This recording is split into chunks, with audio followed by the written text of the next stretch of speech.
Hi friends, welcome to Kavyanayana cooking channel. ನಾನು ಸುಷ್ಮಾ. ಬನ್ನಿ, ಇವತ್ತೊಂದು ಆರೋಗ್ಯಕರವಾದ ದೋಸೆ ರೆಸಿಪಿನ ತಗೊಂಡು ಬಂದಿದ್ದೀನಿ. ಜೋಳದ ದೋಸೆ ಯಾವ ಥರ ಮಾಡೋದು ಅಂತ ತೋರಿಸ್ಕೊಡ್ತಾ ಇದ್ದೀನಿ.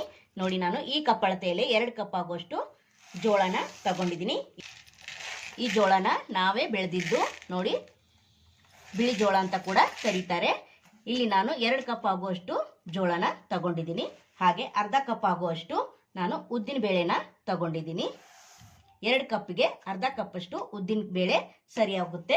ಹಾಗೆ ಇಲ್ಲಿ 1 ಟೇಬಲ್ ಸ್ಪೂನ್ ಅಷ್ಟು ಮೆಂತ್ಯ ಕಾಳನ್ನ ತಗೊಂಡಿದ್ದೀನಿ.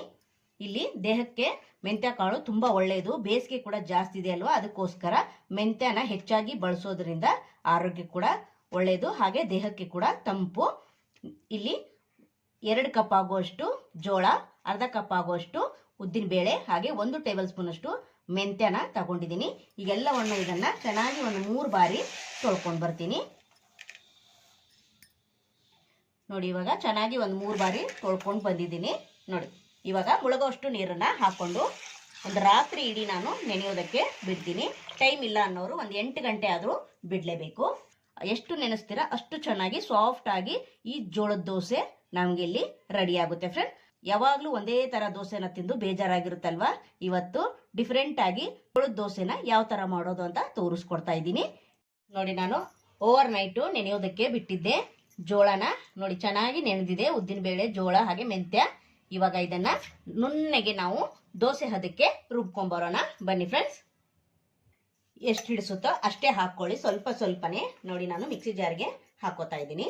ತುಂಬ ಸಾಫ್ಟ್ ಆಗಿ ಮೆದುವಾಗಿ ಬರುತ್ತೆ ಫ್ರೆಂಡ್ಸ್. ನೀವು ಯಾವತ್ತೂ ಇದನ್ನ ಮಾಡಿರಲ್ಲ, ಹಾಗೆ ತಿಂತಿರಲ್ಲ ಕೂಡ, ಒಂದ್ಸತಿ ಟ್ರೈ ಮಾಡಿ ನೋಡಿ, ನಿಮಗೂ ಕೂಡ ತುಂಬಾ ಇಷ್ಟ ಆಗುತ್ತೆ.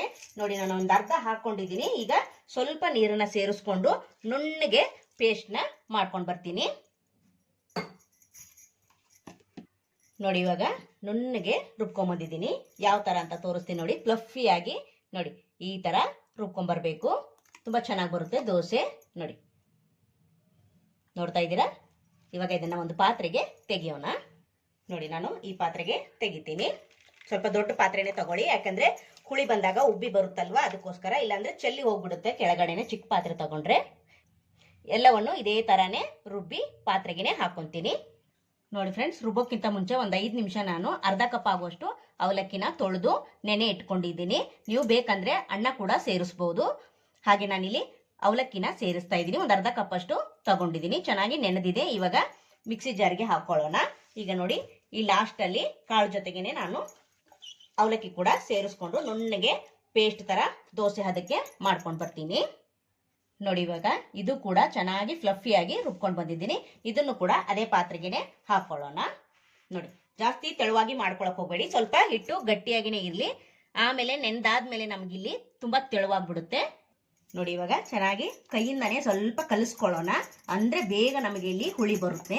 ನೋಡಿ, ಉಪ್ಪೇನು ಹಾಕಬೇಡಿ, ಸ್ವಲ್ಪ ಹೊತ್ತು ಇಟ್ಟರೆ ತಾನಾಗೇನೆ ಹುಳಿ ಬರುತ್ತೆ. ನೀವು ಮಾಡೋವಾಗ್ಲೇನೆ ಸ್ವಲ್ಪ ಉಪ್ಪನ್ನ ಹಾಕಿ ನೀವು ದೋಸೆನ ಮಾಡ್ಕೋಬಹುದು. ನೋಡಿ, ನಾನು ಈ ತರ ಚೆನ್ನಾಗಿ ಕೈಯಲ್ಲಿ ಮಿಕ್ಸ್ ಮಾಡ್ತಾ ಇದ್ದೀನಿ. ಈ ತರ ಮಾಡಿದ್ರೇನೆ ಬೇಗ ಪರ್ಮನೆಂಟ್ ಆಗುತ್ತೆ ನಮ್ಗಿಲ್ಲಿ. ನೋಡಿ, ಇವಾಗ ಚೆನ್ನಾಗಿ ಇದನ್ನ ರುಬ್ಕೊಂಡಿದ್ದೀನಿ, ಹಾಗೆ ಕೈಯಿಂದ ಕೂಡ ಚೆನ್ನಾಗಿ ಮಿಕ್ಸ್ ಮಾಡ್ಕೊಂಡಿದ್ದೀನಿ. ಇವಾಗ ಇದನ್ನ ಮುಚ್ಚಳ ಮುಚ್ಚಿ ಒಂದು 8 ಗಂಟೆ ನಾನು ಪರ್ಮನೆಂಟ್ ಆಗಕ್ಕೆ ಬಿಡ್ತೀನಿ. 8 ಗಂಟೆ ಆದ್ಮೇಲೆ ನಿಮ್ಗೆ ನಾನು ದೋಸೆ ಯಾವ ತರ ಹಾಕ್ತೀನಿ ಅಂತ ತೋರಿಸ್ಕೊಡ್ತೀನಿ. ನೋಡಿ, ನಾನು ಒಂದು 8 ಗಂಟೆ ಆದ್ಮೇಲೆ ನಿಮ್ಗೆ ತೋರಿಸ್ಕೊಡ್ತಾ ಇದ್ದೀನಿ. ಹಿಟ್ಟು ಯಾವ ತರ ಪರ್ಮನೆಂಟ್ ಆಗಿದೆ ಅಂತ ತೋರಿಸ್ಕೊಡ್ತಾ ಇದ್ದೀನಿ. ನೋಡಿ, ಚೆನ್ನಾಗಿ ಉಬ್ಬಿ ಬಂದಿದೆ ಅಲ್ವಾ? ನೋಡಿ, 8 ಗಂಟೆ ಸಾಕು ಬಿಟ್ರೆ. ನಿಮ್ಗೆ ಟೈಮ್ ಇದ್ರೆ ಓವರ್ ನೈಟ್ ಕೂಡ ಬಿಡಬಹುದು, ಆದ್ರೆ ನಾನು ಬರೀ 8 ಗಂಟೆ ಬಿಟ್ಟಿದ್ದೆ. ನೋಡಿ, ಎಷ್ಟು ಚೆನ್ನಾಗಿ ನೋಡಿ, ನೋಡ್ತಾ ಇದ್ದೀರಾ ಎಷ್ಟು ಉಬ್ಬಿ ಬಂದಿದೆ ಅಂತ. ನೋಡಿ, ತುಂಬಾ ಚೆನ್ನಾಗಿ ಬಂದಿದೆ. ನೋಡಿ, ಇವಾಗ ಬಿಸಿಲು ಇರೋದ್ರಿಂದ ಬೇಗ ನಮಗೆ ಇಲ್ಲಿ ದೋಸೆ ಹಿಟ್ಟು ಹುಳಿ ಬಂದ್ಬಿಡುತ್ತೆ. ನೋಡಿ, ಚೆನ್ನಾಗಿ ಪರ್ಮೆಂಟ್ ಆಗಿದೆ. ಈಗ ನಾನು ರುಚಿಗೆ ಉಪ್ಪನ್ನ ಸೇರಿಸ್ಕೊಂತೀನಿ. ಎಷ್ಟು ಬೇಕೋ ನೋಡ್ಕೊಂಡು ಉಪ್ಪನ್ನ ಸೇರಿಸ್ಕೊಳ್ಳಿ. ಇಲ್ಲಿ ಸೋಡಾ ಏನು ನಾನು ಹಾಕಿರ್ಲಿಲ್ಲ ನೋಡಿ, ಹಾಗೆ ರುಬ್ಬಿ ಮುಚ್ಚಿಟ್ಟಿದ್ದೆ. ನಿಮಗೆ ತೋರಿಸಿದ್ನಲ್ಲ, ನೋಡಿ ನಾನು ಸೋಡಾ ಇಲ್ದೇನೆ ಎಷ್ಟು ಚೆನ್ನಾಗಿ ಪರ್ಮೆಂಟ್ ಆಗಿದೆ ಅಂತ ನೋಡ್ತಾ ಇದ್ದೀರಾ. ಇವಾಗ ಉಪ್ಪನ್ನ ಹಾಕಿ ನಾನು ಚೆನ್ನಾಗಿ ಮಿಕ್ಸ್ ಮಾಡ್ಕೊಂಡಿದ್ದೀನಿ. ಹಾಗೆ ದೋಸೆ ತವ ಕೂಡ ಬಿಸಿ ಇಟ್ಕೊಂಡಿದ್ದೀನಿ. ತುಂಬಾ ಈಸಿಯಾಗಿ ಹೆಲ್ದಿ ಆಗಿರೋ ರೆಸಿಪಿ ಜೋಳದ ದೋಸೆ. ಇನ್ನೂ ಯಾರೆಲ್ಲ ಮಾಡಿಲ್ಲ ನೋಡಿ, ನನ್ನ ವಿಡಿಯೋ ನೋಡ್ಬಿಟ್ಟು ಒಂದ್ಸತಿ ಟ್ರೈ ಮಾಡಿ ನೋಡಿ, ನಿಮ್ಗೂ ಕೂಡ ತುಂಬಾ ಇಷ್ಟ ಆಗುತ್ತೆ. ಇವಾಗ ಬ್ಯಾಟರ್ ರೆಡಿ ಆಯ್ತು. ಇವಾಗ ದೋಸೆನ ಹಾಕೊಳ್ಳೋಣ. ದೋಸೆ ತವ ನೋಡಿ ಚೆನ್ನಾಗಿ ಬಿಸಿ ಆಗಿದೆ. ಇವಾಗ ದೋಸೆನ ಹಾಕೊಳ್ಳೋಣ.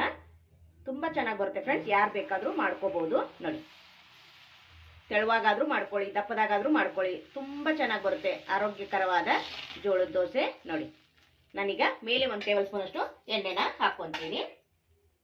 ನೋಡಿ ಎಣ್ಣೆ ಹಾಕದೇ ಇದ್ದು ಕೂಡ ದೋಸೆ ಎದ್ದೇಳುತ್ತೆ ತವೆ ಬಿಟ್ಟು. ಅಷ್ಟು ರುಚಿಯಾಗಿ ಈ ದೋಸೆ ಮಾಡ್ಕೋಬಹುದು. ನೋಡಿ 1-2 ನಿಮಿಷ ನೋಡಿ ಈ ತರ ಮುಚ್ಚಿ ಇಟ್ಕೊಂಡ್ಬಿಡೋಣ. ನೋಡಿ ಫ್ರೆಂಡ್ಸ್, ಎಷ್ಟು ಚೆನ್ನಾಗಿ ಹೋಲ್ ತರ ಆಗಿದೆ, ನೋಡ್ತಾ ಇದ್ದೀರಾ? ದೋಸೆ ಸಖತ್ತಾಗಿ ಬಂದಿದೆ ಅಲ್ವಾ? ಇವಾಗ ಚೆನ್ನಾಗಿ ಈ ಒಂದು ಕಡೆ ಬೇಯಿಸ್ಕೊಂಡಿದೀನಿ. ಇವಾಗ ಇನ್ನೊಂದು ಕಡೆ ನೋಡಿ ಬೇಯಿಸ್ಕೊಳ್ಳೋಣ. ನೋಡಿ ಸ್ವಲ್ಪ ಕೂಡ ತವಾಗೆ ಅಂಟೋದಿಲ್ಲ. ನೋಡಿ ಎಷ್ಟು ಈಸಿಯಾಗಿ ಮಾಡ್ಕೋಬಹುದು ಅಂತ ತೋರಿಸ್ಕೊಡ್ತಾ ಇದ್ದೀನಿ. ನೋಡಿ ಸೂಪರ್ ಆಗಿ ಬಂದಿದೆ. ನೋಡಿ ಸಖತ್ತಾಗಿದೆ ಅಲ್ವಾ? ಮೇಲೆ ಮತ್ತೆ 1 ಟೇಬಲ್ ಸ್ಪೂನ್ ಅಷ್ಟು ಎಣ್ಣೆನ ಹಾಕೊಂತೀನಿ. ನೀವು ಎಣ್ಣೆ ಬೆಣ್ಣೆ ಬೇಡ ಅಂದ್ರೂ ಕೂಡ ಹಾಗೆ ಕೂಡ ಮಾಡ್ಕೋಬಹುದು, ತುಂಬಾ ಚೆನ್ನಾಗಿ ಬರುತ್ತೆ. ನೋಡಿ ಫ್ರೆಂಡ್ಸ್, ಎಷ್ಟು ಚೆನ್ನಾಗಿ ಬಂತಲ್ವಾ ಕ್ರಿಸ್ಪಿಯಾಗಿರೋ ದೋಸೆ. ಬನ್ನಿ ಇವಾಗ ಚೆನ್ನಾಗಿ ಈ ಕಡೆನೂ ಚೆನ್ನಾಗಿ ಬೇಯಿಸ್ಕೊಂತೀನಿ.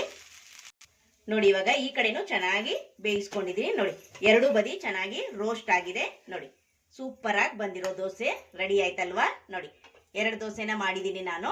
ಸೂಪರ್ ಆಗಿ ರೆಡಿ ಆಗಿದೆ. ನೀವು ಕೂಡ ಒಂದ್ಸತಿ ಟ್ರೈ ಮಾಡಿ ನೋಡಿ ಫ್ರೆಂಡ್ಸ್. ಟೊಮೊಟೊ ಚಟ್ನಿ ಜೊತೆಗೆ ಸರ್ವ್ ಮಾಡಿ ತೋರಿಸ್ತೀನಿ. ನೋಡಿ ನಾನು ಟೊಮೊಟೊ ಚಟ್ನಿ ಜೊತೆಗೆ ಸರ್ವ್ ಮಾಡ್ತಾ ಇದ್ದೀನಿ.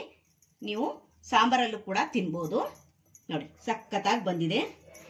ಒಂದು ಟೇಸ್ಟ್ ಮಾಡಿ ನೋಡ್ತೀನಿ ನಿಮಗೆ. ನೋಡಿ ಎಷ್ಟು ಸಾಫ್ಟ್ ಆಗಿ ಬಂದಿದೆ ಅಂತ ದೋಸೆ ನೋಡ್ತಾ ಇದ್ದೀರಾ? ನೋಡಿ ತುಂಬ ರುಚಿಯಾಗಿ ಸಾಫ್ಟ್ ಆಗಿ ಕ್ರಿಸ್ಪಿಯಾಗಿ ದೋಸೆ ಬಂದಿದೆ ಫ್ರೆಂಡ್ಸ್. ನೋಡಿ ಸಖತ್ತಾಗಿದೆ. ಈ ವಿಡಿಯೋ ನಿಮಗೆ ಇಷ್ಟವಾದರೆ ಪ್ಲೀಸ್ ಲೈಕ್ ಮಾಡಿ, ಶೇರ್ ಮಾಡಿ, ಕಮೆಂಟ್ ಮಾಡಿ, ಸಬ್ಸ್ಕ್ರೈಬ್ ಮಾಡ್ಕೊಳ್ಳಿ. ನಮ್ಮ ವಿಡಿಯೋ ನೋಡಿದ್ದಕ್ಕಾಗಿ ನಿಮ್ಮೆಲ್ಲರಿಗೂ ಧನ್ಯವಾದಗಳು. Thank you for watching. ನಮಸ್ಕಾರ ಫ್ರೆಂಡ್ಸ್.